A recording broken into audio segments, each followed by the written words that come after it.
ರಾಯಬಾಗ ತಾಲೂಕಿನ ಎಲ್ಲಾ ಕೆರೆಗಳನ್ನ ತುಂಬಿಸಬೇಕೆಂದು ರೈತರ ಪ್ರತಿಭಟನೆ.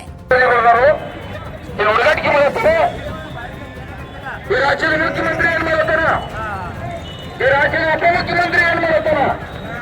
ಅವರೇ ಉದ್ಘಾಟನೆ ಮಾಡೋ ಸಂಬಂಧವಾದಷ್ಟು ಉದ್ಘಾಟನೆ ಬೇಕಾದಂದ್ರ ಈ ರಾಜ್ಯದ ಮುಖ್ಯಮಂತ್ರಿ ಪ್ರೆಸಿಡೆಂಟ್ ಮಾಡಿ ಯೂನಿವರ್ಸಿಟಿ ಮಾಡ್ಲಿಕ್ಕೆ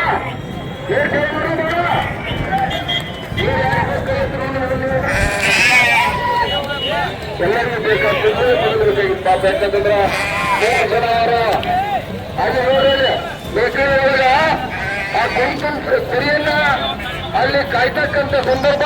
ರಾಯಬಾಗ ತಾಲೂಕಿನ ಕೆರೆ ತುಂಬಿಸುವ ಯೋಜನೆ ಅರ್ಧಕ್ಕೆ ನಿಂತಿದ್ದು, ಕೆರೆಗಳನ್ನ ಪೈಪ್ಲೈನ್ ಮುಖಾಂತರ ಶೀಘ್ರದಲ್ಲೇ ತುಂಬಿಸಬೇಕೆಂದು ರಾಜ್ಯ ರೈತ ಸಂಘಟನೆ ರಾಯಬಾಗದಲ್ಲಿ ರೋಡ್ ಬಂದ್ ಮಾಡಿ ಪ್ರತಿಭಟನೆ ನಡೆಸಿದೆ. ರಾಜ್ಯ ರೈತ ಸಂಘದ ರಾಜ್ಯಾಧ್ಯಕ್ಷರಾದ ಚೋನಪ್ಪ ಪೂಜೇರಿ ಹಾಗೂ ತಾಲೂಕಿನ ಎಲ್ಲಾ ರೈತರು ಪ್ರತಿಭಟನೆಯಲ್ಲಿ ಹಾಜರಿದ್ದರು. ಸ್ಥಳಕ್ಕೆ ಬೆಳಗಾವಿ ಡಿಸಿ ಆಗಮಿಸಿ ತಾಲೂಕಿನ ಎಲ್ಲಾ ಕೆರೆಗಳನ್ನ ತುಂಬಿಸುತ್ತೇವೆಂದು ಭರವಸೆ ನೀಡಿದ್ರು. ಡಿಸಿ ಭರವಸೆಯ ಮೇರೆಗೆ ರೈತರು ಪ್ರತಿಭಟನೆ ಕೈಬಿಟ್ಟಿದ್ದಾರೆ.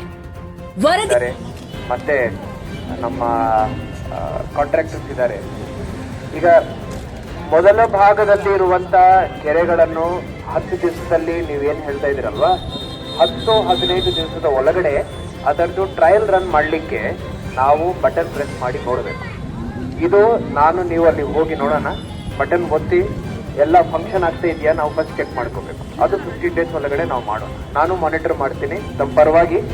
ಚುನ್ನಪ್ಪ ಅವರು ಹೇಳಿದ ಹಾಗೆ ನಾನು ಇದನ್ನು ಪರ್ಸನಲಿ ಮಹಾದೇವ್ ಸಂಕಪಾಳ್, ಓಂ ನ್ಯೂಸ್ ಕನ್ನಡ, ರಾಯಬಾಗ.